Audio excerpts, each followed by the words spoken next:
یمن کے حاجی امیر المومنین علی علیہ السلام کے ساتھ حضرت علی علیہ السلام حج کے عمومی اعلان کے بعد پیغمبر اکرم کے حکم سے ایک لشکر کے ساتھ نجران اور پھر یمن کی طرف نکلے تھے۔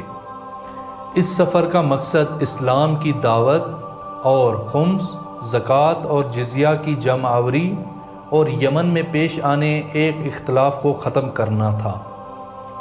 پیغمبر اکرم صلی اللہ علیہ وآلہ وسلم جب مدینہ سے نکل رہے تھے تو حضرت علی علیہ السلام کو ایک خط لکھا تھا اور انہیں حکم دیا تھا کہ وہ بھی اپنے لشکر اور یمنی حاجیوں کے ساتھ مکہ کی طرف نکلیں۔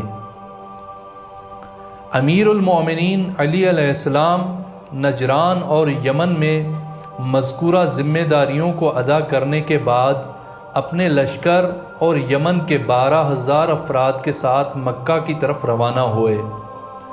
پیغمبر اکرم مکہ کے نزدیک پہنچے، جبکہ دوسری طرف امیر المومنین بھی مکہ کے قریب ہی تھے۔